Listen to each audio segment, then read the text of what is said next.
If you want the best schemes created by the best players in the world, head over to acemadden.com, get yourself a membership, and make sure to use code ACE for 10% off at checkout. What's up, guys? It's your boy Ace from acemadden.com, and today we're going to be talking about 3 different things that you need to know about after the most recent patch. So let's go ahead and talk about the first thing, and it's going to be the changes they've made to cover 3.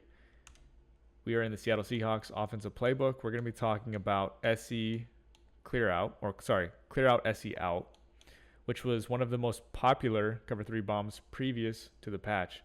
So let's go ahead and come out in that play.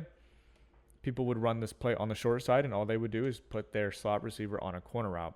So what this was doing was distracting the outside third to the point where the outside bunch receiver was going to get over him. So let's go ahead and look. And as you can see right here, the outside third plays the fade perfectly. So let's go to instant replay real quick. And the patch was designed to make sure that these outside thirds play these slot fades and streaks properly. So yes, this corner route's still open. So there's no zone drops on that flat. So of course he's going to get open. But really, there's some significant improvements regarding this kind of route combination. Now I will say, my opinion, I think the outside thirds overcommit a little bit to stuff like that.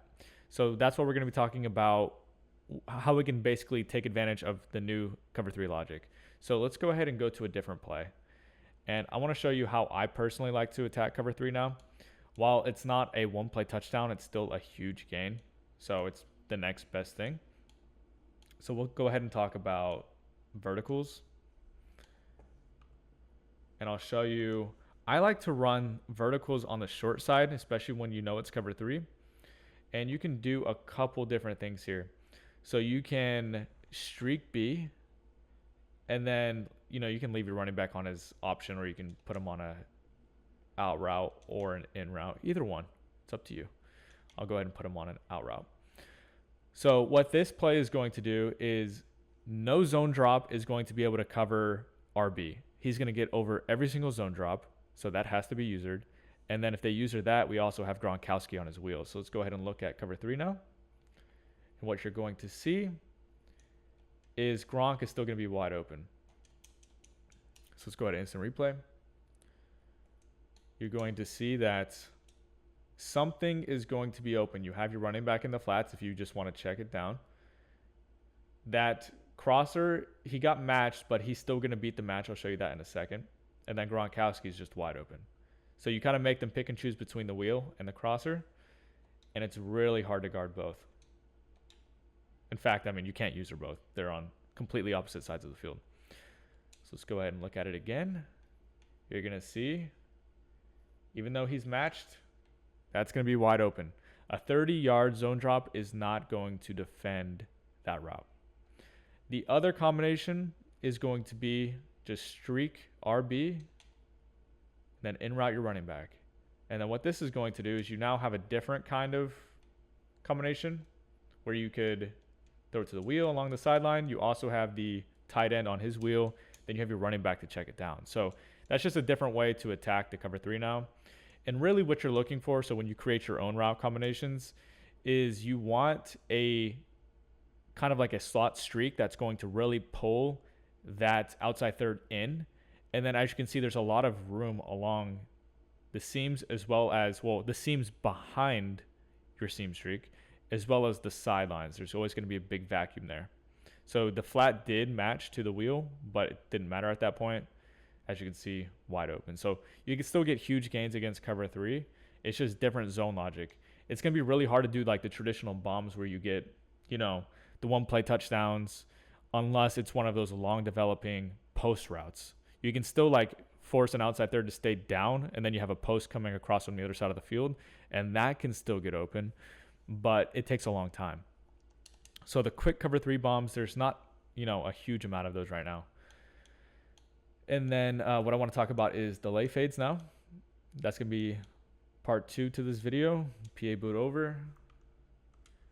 The only thing I want to show you about this is they've changed delay fades to the point where, I don't know if you played the game, and seen this yourself, but as you can see, they release pretty much automatically. So it kind of ruins the appeal of delay fades, because delay fades were good because it really helps you get out of the pocket, and then you can release them and have a route later in the play. So you're almost effectively still sending 5 out.